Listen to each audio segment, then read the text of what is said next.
Pemirsa Jawa Pos TV, jumpa lagi dalam Jateng Talk. Bincang-bincang dengan tokoh-tokoh yang berkompeten mengenai isu-isu yang lagi ngetren saat ini. Nah, kali ini kami bersama orang istimewa, Ibu Eni Maulani Saragih Al-Hadik, istri Bupati Temanggung, yang kebetulan Bu Eni ini menjadi komandan penurunan stunting. Dan kali ini kita akan berbicara mengenai stunting yang sekarang sedang menjadi isu nasional. Apa kabar Bu Eni? Kabar baik, Pak. Sehat ya? Alhamdulillah sehat. Cerah sekali sore ini, secara suasana di sini. Ini pemirsa, ini kami berada di belakang pendopo Kabupaten Temanggung yang sangat asri, pohon-pohonnya tinggi-tinggi gini, ya. Suasananya udara sahdu, udaranya seger sekali, Bu ya. Ibu ya seger gitu. Padahal saya tahu Ibu itu mobilitasnya sangat tinggi. Banyak acara yang dikunjungi sebagai ketua tim penggerak PKK. Apa saja Bu kegiatan belakangan ini yang menyita waktunya Ibu? Kalau yang saat ini saya memang lagi tilik bocah. Tilik bocah ke TK-TK, ke PAUD-PAUD. Ini sebenarnya program dari terusan dari program yang penurunan stunting. Kemarin kita kan sibuk sekali dengan stunting. Kita sampai 90 hari, 3 bulan kita kasih makan ke anak-anak yang terindikasi stunting, kasih makan juga ke ibu-ibu yang kekurangan energi kronis, kita kasih makan mereka semuanya, kita kampanye semuanya. Kalau kampanye Ojo Kawi Bocah masih terus, tapi karena 90 hari sudah berakhir, tinggal kita terus mengevaluasi dan mengedukasi para ibu-ibunya. Nah, hari ini kita sedang tilik bocah ke TK dan PAUD. Karena ini target juga. Rata-rata yang PAUD masih di bawah 5 tahun itu, ini yang perlu terus kita awasi untuk diberikan makanan yang bergizi. Gitu. Menarik. Sehari bisa 4 desa. Tadi 4 desa, Pak. 4 desa. Padahal desa-desa di sini itu kan jauh-jauh. Ya, letaknya, Bu ya. Alhamdulillah, saya bukan sendiri. Saya barengan semuanya. Ikut ada Ibu Ketua DPRD, Ibu Dandim, Ibu-ibu PKK pastinya, saya libatkan Bapeda, saya libatkan Dinsos, Dikpora, dan semuanya terlibat. Jadi rombongan besar yang bisa memberikan semangat dan motivasi kepada sehat kuat ya Bu ya. Bu Eni, ini tentang stunting di Kabupaten Temanggung, itu Bu Eni bisa ceritakan Bu kayak apa kondisinya Bu? Ya, kita begini. Sewaktu Temanggung dikatakan paling tinggi di Jawa Tengah, nomor 2 dengan 28,9%. Kita kan rasanya shock juga, karena bayangkan berarti kok 28,9 hampir 30%, berarti dari 3 anak itu 1 anaknya stunting. Jadi memang data yang lain dari kita itu berdasarkan EEPDBM, itu yang berbasis by name by address memang 17%. 17% ya. Itu waktu itu terserap data hampir 80%. Jadi 17%. Tapi apapun itu, mau dia katakan 17%, mau 28%, langsung kita semangat, Pak. Bagaimana menurunkan angka stunting di Kabupaten Temanggung. Jadi tentunya pemerintah Kabupaten Temanggung akhirnya bersama-sama lintas sektoral, bergotong royong bersama-sama, kita bikin satgas untuk bergerak bersama menurunkan angka stunting. Jadi sudah langsung membentuk satgas ya? Kita bentuk satgas dari satgas kecamatan, satgas kabupaten, kecamatan, sampai satgas desa. Kita bikin itu karena kita menganggap ini adalah kejadian yang luar biasa. Harus dianggap kejadian luar biasa. Betul. Kita sampaikan kepada semua masyarakat Temanggung, kita harus terus terang bahwa ada sesuatu yang luar biasa di Kabupaten Temanggung, harus kita tuntaskan angka stunting yang nomor 2 kan. Kalau nomor 2 yang bagus itu oke lah, tapi ini dikatakan nomor 2 di Jawa Tengah rasanya membuat akhirnya semuanya semangat, Pak. Semangat semuanya untuk bergerak bersama, lintas sektoral. Gitu. Dari masyarakat Temanggung mestinya berterima kasih kepada maknya orang Temanggung, Ibu Eni ini yang care, yang perhatian, yang turun langsung, yang gerak cepat untuk menangani stunting ini, sehingga angka berapapun kecil besar ya kita jalan tetap. Ya. Kegiatan-kegiatan itu masih berjalan sampai kini, Bu? Kemarin baru selesai, Pak. Ya. Jadi kita bikin satgas dari satgas kabupaten, satgas kecamatan, satgas desa, terus kita buat menu makanan untuk anak-anak yang terindikasi stunting. Ya. Tapi bukan hanya anak, Pak, dan ibunya yang kek.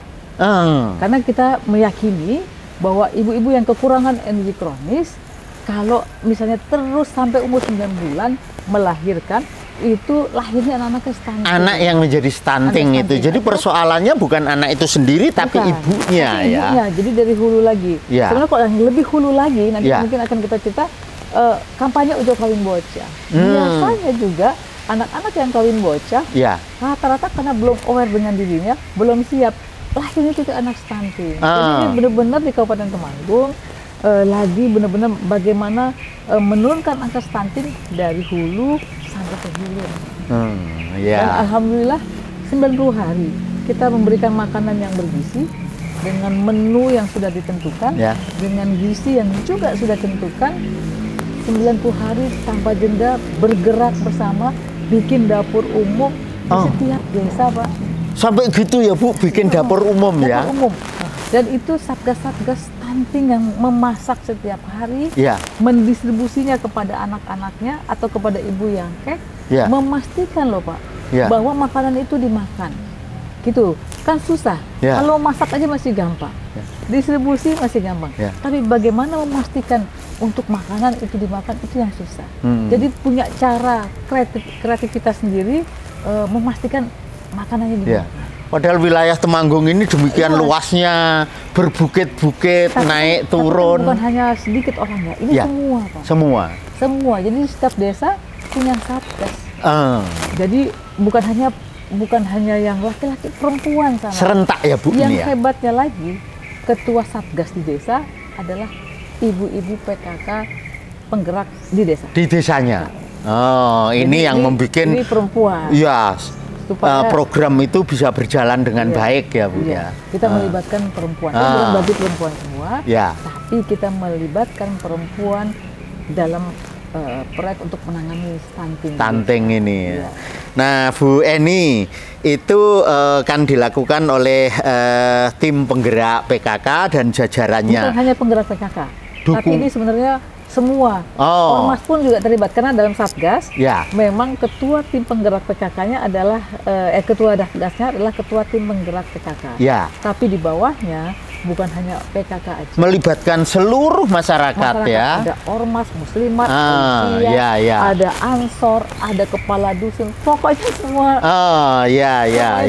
Dukungan Pemkab sendiri seperti apa, Bu? Ya, alhamdulillah Pemkab kalau dalam hal ini ya tadi membuat satgas, ya tentunya mengalokasikan anggaran, kan? Kalau yang memang untuk di desa, mereka mengalokasikan anggaran di desa. Kalau yang untuk anak-anak stunting itu adalah dana dari desa. Maka kita sangat berterima kasih, Pak, kepada kepala-kepala desa di seluruh Kabupaten Temanggung karena mau bersama-sama mengalokasikan anggarannya untuk anak-anak yang stunting. Itu hampir 15 miliar. Jadi ini juga melibatkan DPRD setempat? Ya, pokoknya semua. Nah, kalau yang untuk ibu-ibu yang kek, memang kita pakai DAK non fisik. Jadi yang ibu-ibunya itu pakai DAK non fisik. Terus tapi kalau yang anak-anak yang stunting di desa itu pakai dana desa yang kepala desanya benar-benar mau mengalokasikan anggaran desanya untuk anak-anak yang stunting. Anak-anak yang stunting ini ya. Jadi semuanya, Pak, terlibat. Bergerak dari lintas sektoral, pokoknya bagaimana angka stunting berhasil diturunkan. Nah, kondisinya sampai sekarang seperti apa, Bu? Ya, alhamdulillah setelah 90 hari kita berikan makanan yang bergizi, tentunya sudah dari ahli gizi memberikan resep-resep yang bagus, yang memang kandungan gizinya, proteinnya terpenuhi, tapi juga enak. Jadi bukan cuma kandungan gizinya, tapi enak juga. Setelah 90 hari, ternyata memang semua anak-anak yang diberikan makanan dan ibu-ibu yang kayak tadi, hampir 90% semuanya naik berat badannya dan tambah tinggi badannya. Jadi kita bisa katakan bahwa status gizi dari anak-anak tadi itu luar biasa. Jadi naik semua, Pak. Jadi memang kalau kita telaten, maka kita akan minta kerjasama dengan para orang tua, benar-benar diberikan makanan protein tinggi kepada anak-anak. Dikasih juga, Pak, untuk bisa nafsu nambah makan, vitaminnya juga kepada para anak-anak itu. Alhamdulillah, jadi 90% lebih tambah berat badan dan tambah tinggi badan. Jadi alhamdulillah, Pak, kalau hari ini status gizi anak-anak terus stunting, kalau diukur dari EEP/BGM-nya itu udah 14,4%. Jadi kalau tadi 28,9 berarti turun 50% ya, Bu ya? Turun, Pak. Kenapa? Karena memang kemarin itu banyak anak yang cuma kurang tinggi badan 1 cm, kurang berat badannya, gitu Terus mereka mungkin kurang gizi, gitu ya, kurang gizi yang banyak, Tapi begitu kita pantau, bener-bener, bukan hanya kita pantau, Pak, bener-bener kita liatin anak-anaknya bagaimana makannya. Ini bisa diukur, Pak, setiap hari itu kader-kader di desa makannya cuma separuh, makannya cuma setengah, atau makannya 3/4, atau nggak mau makan. Itu kalau nggak mau makan, kita datang ke orang tua. Jadi ini benar-benar merubah pola hidup. Dan alhamdulillah tadi yang kita sampaikan bahwa jadi 14,4%, ini keberhasilan yang luar biasa. Semua kader bergerak, masyarakat bergerak, dan alhamdulillah per Agustus ini 14,4%. Menarik ya pemirsa, apa yang dilakukan oleh Bu Eni inilah ibunya masyarakat Temanggung. Tapi untuk melanjutkan ini kita rehat dulu sejenak. Tetap di Jawa Pos TV.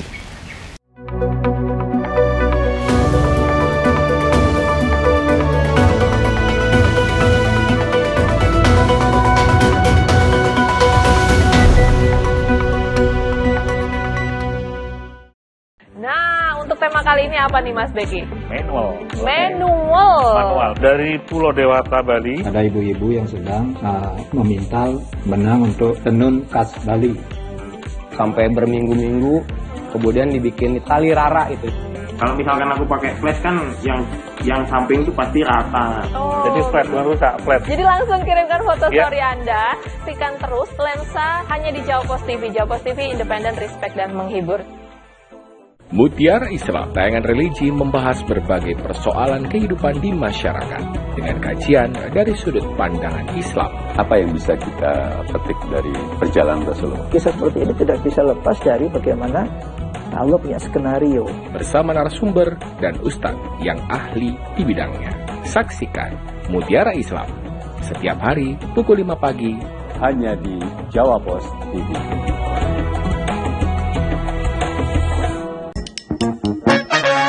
Morning, pemirsa Jawa Pos TV, gimana kabar? Di jalan-jalan pagi-pagi. Kita ada di Sidoarjo nih, pemirsa Jawa Pos TV, di Gedung Kesenian Rumah Budaya Malik Ibrahim. Hotel ini mulai beroperasi pada tanggal 22 Agustus 1928. Jalan-jalan pagi-pagi, hadir setiap hari, pukul 7 hingga 8 waktu Indonesia Barat di Jawa Pos TV.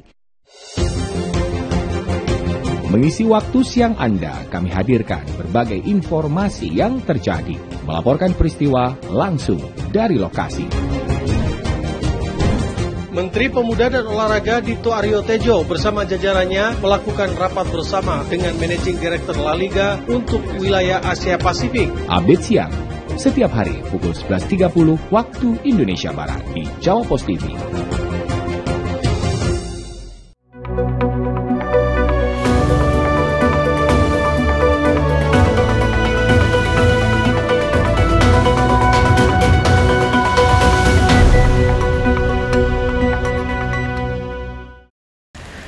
Pemirsa Jawa Pos TV, kita lanjutkan kembali perbincangan dengan Ibu Eni Maulani Saragih Al-Hadik, istri Bupati Temanggung, mengenai penanganan stunting di Kabupaten Temanggung. Bu Eni, ya, salah satu inovasi yang dilahirkan oleh Bu Eni itu adalah jo kawin bocah. Menarik sekali. Nah, itu ada latar belakangnya seperti apa, Bu? Ya, gini, latar belakangnya sama, Pak. Kalau tadi masalah stunting begitu tinggi, ini latar belakangnya karena perkawinan bocah ternyata masih banyak di Kabupaten Temanggung, terutama yang di daerah-daerah pegunungan. Mereka yang akhirnya sudah nggak sekolah, yang perempuan, atau mungkin bukan hanya karena nggak sekolah, tapi karena banyak para bapak-bapak yang sepertinya kalau anaknya sudah dilamar orang, kayaknya kalau ditolak itu kayak sesuatu yang gimana gitu. Ya, jadi akhirnya tabu ya. Tabu. Jadi nanti malah kalau ditolak nanti malah jadi perawan tua. Ya. Jadi harus diterima.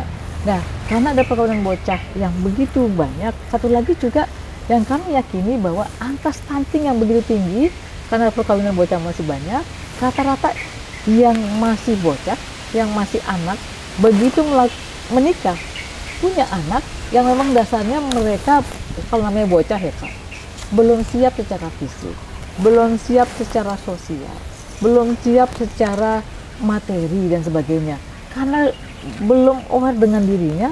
Anak-anak perempuan yang menikah bocah, yang hamil, apalagi hamilnya yang tidak dikehendaki ya, itu biasanya belum aware dengan dirinya, lahirnya itu adalah anak-anak yang stunting. Jadi sangat korelasinya sangat tinggi ya. Sangat tinggi. Makanya karena perkawinan bocah termasuk banyak di Kabupaten Temanggung, stunting juga tinggi. Berarti kita harus bergerak dari hulu. Dari hulu ya, dari yang bocah tadi. Kenapa kita ojo kawin bocah kita laksanakan di SMP, Pak? Memang bukan SMA. Karena SMP itu anak yang baru akhir balik, yang mereka belum paham resikonya dan sebagainya. Dengar-dengar Ibu itu juga sekaligus menjadi pengajar pendidikan seks di sekolah, di desa, di kelompok-kelompok masyarakat itu. Ya, saya gini, begitu kampanye kan biasa kalau anak-anak kan bagaimana supaya mereka langsung mendengarkan kita. Saya kalau ke sekolah-sekolah kampanye, ya bukan saya ceramah yang banyak, tapi supaya interaktif, supaya mereka juga mudah paham.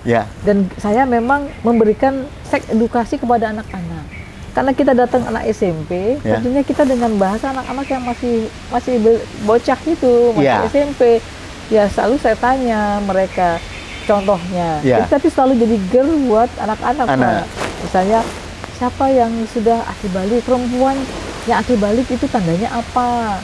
Misalnya tandanya sudah mens. Apalagi? Oh, ada perubahan fisiknya. Katanya anak-anak semua yang jawab. Perubahan fisiknya apa? Mereka langsung malu-malu jawabnya. Oh, buah dadanya membesar. Terus yang laki-laki yang bocah-bocah itu, pada ketawa girl. Gitu. Perubahan fisiknya apa lagi? Oh, pinggangnya membesar. Kalau seperti itu, perempuan kalau sudah men berarti bisa hamil. Anak-anak. Yang laki-laki juga begitu, Pak. Kita masih apa tanda laki-laki? Oh, jantungnya membesar. Gitu. Terus apa lagi? Mimpi basah. Siapa yang mimpi basah? Gitu, girl lagi. Tapi kan akhirnya mereka bisa menerima. Kalau seperti itu berarti bisa apa? Bisa menghamili. Kan gitu. Nah, kalau bisa yang perempuan bisa hamil, yang laki-laki bisa menghamili, gitu kan? Dan umur-umur mereka adalah umur-umur yang mereka mulai senang dengan lawan jenis. Nah kan, kalian udah mulai senang kan, yang perempuan senang. Oh iya, sekarang boleh pacaran nggak? Gitu. Terus ada yang bilang, boleh, ada yang bilang nggak boleh, dan sebagainya. Coba yang sudah punya pacar mana? Ada yang nunjuk, Pak. Udah punya pacar, dari anak SMP, tunjuk tangan, punya pacar. Terus langsung tunjuk pacarnya ini. Kita kan agak, dulu mungkin kita masih umur-umur SMP, kayaknya kalau bilang punya pacaran atau banyak, kita rasanya masih tabu dan masih malu. Tapi emang ya inilah kemajuan media sosial yang luar biasa. Jadi mereka nggak ada malu-malunya. Jadi penyadarannya sampai segitu ya, Bu? Sampai segitu. Akhirnya kita bilang, ya sudah, kalau misalnya sudah terlanjur pacaran, ya senang-senang aja. karena memang naluri mereka yang masih bocah, umur-umur yang baru akui balik, memang mereka senang dengan lawan jenis, Pak. Ya kan? Yang perempuan senang dengan yang laki-laki, senang gitu loh ya. Yang laki-laki pun demikian. Saya bilang kalau sudah terlanjur pacaran, ya tapi jangan baru pacaran kok manggil Umi Abi. Wah, pada ketawa semua. Manggil mama papa, enggak. Ada manggilnya apa? Udah punya pacar? Ayang Beb lah, HTS lah. HTS itu apa? Hubungan tanpa status lah. Terus John Friend John dan sebagainya. Ada singkatan-singkatan yang saya baru ketemu justru pada saat itu ya. Ojo kawin bocah. Dia bilang, ya sudah kalau mulai senang-senang aja lah, karena buat penyemangat tapi yang serius-serius nggak boleh, apalagi melakukan seks pada umur-umur seperti itu, saya bilang itu kan, apalagi baru pacaran SMP udah ngomong mau punya anak berapa, jadi ketawa lagi. Mungkin itu ya bagi saya itu adalah pendidikan seks yang sangat profesional buat anak-anak. Tapi memang mungkin tidak biasa, tapi kan anak-anak jadi mengingat itu gitu. Nah ini pengalaman ketika Bu Eni turun ke sekolah-sekolah. Kalau pengalaman ketika turun ke desa-desa, kemudian mengajak ibu-ibu untuk memasak, pemberian makanan yang selama 90 hari itu pengalaman unik apa yang Bu Eni temukan? Karena memang akhirnya kita kan juga ke desa-desa. Jadi dari hulu kita untuk ojo kawin bocah, terus sampai di hilirnya, di hilirnya itu bocah-bocah yang terindikasi stunting. Sampai di ibu-ibu yang kayak tadi. Saya datang ke setiap desa sebenarnya untuk memastikan bahwa program bergerak bersama mengatasi stunting ini bukan cuma jargon aja. Ini benar-benar dilaksanakan. Karena kita harus bertanggungjawabkan. Apalagi Bapak Kepala Desa yang sudah mengalokasikan anggarannya, kita pastikan bahwa memang dimasak sesuai dengan menu yang sudah kita sampaikan. Terus setelah dimasak, didistribusikan kepada anak-anaknya, juga dimakan. Banyak, Pak. Ya tadi ada anak yang memang nggak mau makan. Ya walaupun kita bilang ini enak tapi mereka banyak nggak mau makan, makanya kita kasih alternatif menu juga. Dan setiap kali kita datang tetap, Pak, kita kampanye ojo kawin bocah. Jadi kampanye ojo kawin bocah bukan hanya di SMP, tapi di desa setiap kali kita datang kita jadi ojo kawin bocah itu seperti senam aja, Pak. Akhirnya menjadi ingat orang di desa-desa yang disampaikan untuk lingkungannya gitu. Dan yang kita harapkan alhamdulillah sih memang hari ini berat badannya naik, tingginya juga naik.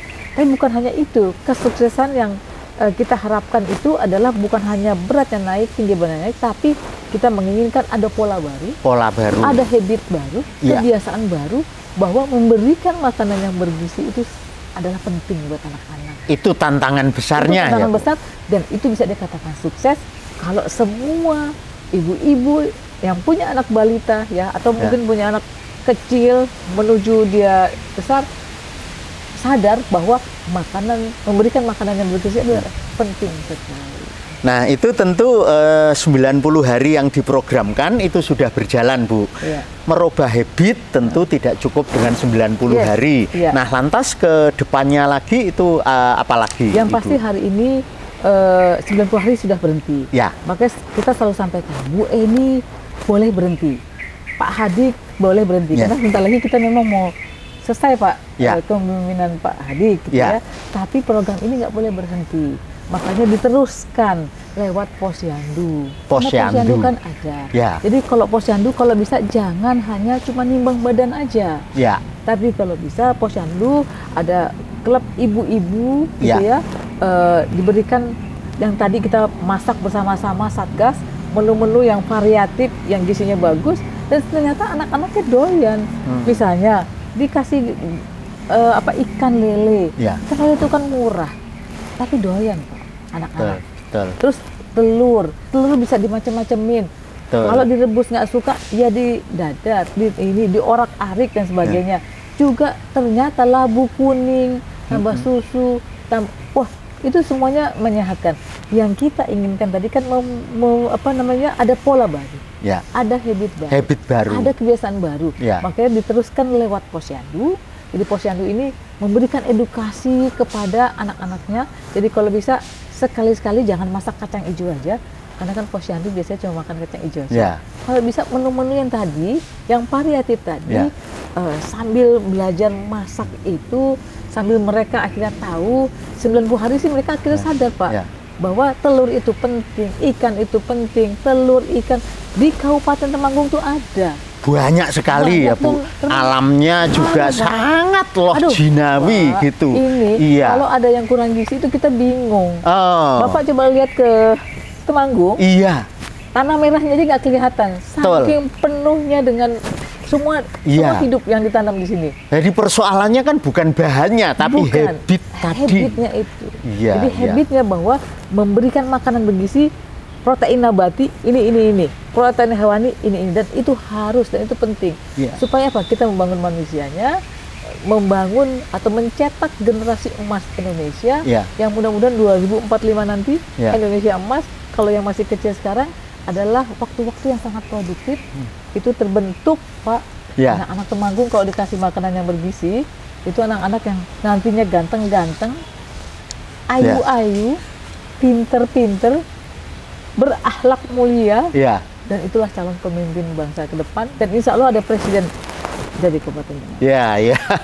Gitu. Nah, Bu Eni, sepanjang program yang Ibu Eni jalankan, ya Jo Kawin Bocah, ya turun ke desa-desa dan lain sebagainya, barangkali Bu Eni melihat ada sesuatu yang masih perlu diperbaiki, misalnya sebagai kritik terhadap satgas-satgas supaya bisa lebih efektif lagi. Kalau satgasnya Pak udah bagus semua. Udah bagus. Semangat semua. Justru yang kami sampaikan selalu orang tuanya.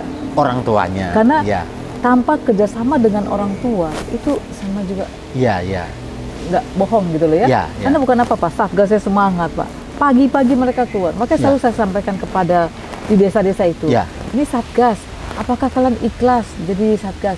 Tiap hari keluar jam 8 untuk masak. Oh ikhlas. Kenapa ikhlas? Karena kami ingin supaya Temanggung itu anaknya sehat-sehat. Nah, tinggal ibunya Pak. Ini yang tadi kami bilang, memasak itu gampang, ya kan? Mendistribusikannya juga mudah. Tapi memastikan makanan masuk perut, itu yang paling susah. Makanya perlu kerjasama dengan orang tua. Orang tuanya harus sabar, harus telaten, lebih telaten lagi, karena mereka yang tahu persis. Kalau anaknya bilang nggak mau, jangan dikatakan nggak mau dulu, karena belum biasa. Belum biasa makan misalnya. Tapi kalau udah biasa, kadang kebiasaan bagus itu harus dipaksa, Pak. Kan? Nah ini mengedukasi ibu-ibu yang seperti itu harus bagaimana, Bu? Akhirnya kita memang kita kumpulkan. Kalau kami ada di desa, rombongan besar ini tadi ada Ibu Dandim, pokoknya kita ajak semua terlibat, Ibu Ketua DPRD. Semua kita terlibat, ormas semuanya, kita sama-sama dengan para orang tua, dengan anak-anaknya. Yang kita sampaikan adalah kalau satgasnya sampai berani keluar dari rumah demi anak-anak, ibunya harus lebih lagi. Dan ibunya kita paksa untuk sabar dan telaten, dan tentunya merubah pola yang selama ini gampangin. Dah, anaknya nggak mau makan, kasih mie aja deh. Mau makan, Bu anak saya nggak mau, Bu anak saya nggak doyan. Ini bukan nggak doyan, ternyata begitu dikasih 14 menu yang sudah mau. Jadi ini bukan masalah nggak mau, tapi masalah kebiasaan. Ini tantangan sendiri. Menarik. Untuk orang tua. Menarik sekali. Harapan ke depan nih Bu Eni seperti apa, Bu? Harapannya kami semua bahwa tadi saya sampaikan bahwa saya mungkin dengan Pak Hadi mungkin sebentar lagi selesai. Pak Hadi menjadi Bupati Kabupaten Temanggung, saya juga selesai sebagai Ketua TP Penggerak PKK. Tapi program ini nggak boleh selesai. Nggak boleh berhenti, nggak boleh selesai harus jalan. Makanya ini harus jalan, dan insya Allah ini tetap jalan Pak di Kabupaten Temanggung. Dan sepertinya alhamdulillah kepala desanya tetap mau mengalokasikan anggarannya tahun depan untuk stunting. Jadi terus berjalan sambil menunggu anggaran tahun depan stunting, tetap mengedukasi lewat posyandu tadi. Jadi ini kayaknya nggak berhenti sampai Temanggung merdeka dan perkawinan. Gitu, Pak. Nah, pemirsa, Bu Eni ini akan mengakhiri jabatannya sebagai Ketua Tim Penggerak PKK Kabupaten Temanggung itu tanggal 23 September ya Bu ya, bersamaan dengan masa berakhirnya Bupati Temanggung, Pak Al-Khadik. Tentu kami mengucapkan terima kasih, sukses selama perjalanan ini membimbing masyarakat Temanggung, dan mudah-mudahan Ibu tetap bisa berpartisipasi lagi untuk membangun masyarakat kita Indonesia pada umumnya. Terima kasih Bu Eni sudah berbincang-bincang dengan kami, memberikan edukasi kepada masyarakat tentang penurunan stunting. Bukan hanya untuk masyarakat Temanggung, tapi untuk masyarakat Indonesia. Demikian pemirsa bincang-bincang kami dengan Ibu Eni Maulani Saragih Al-Khadik tentang penurunan stunting di Kabupaten Temanggung. Saya Bayi Haki, sampai jumpa.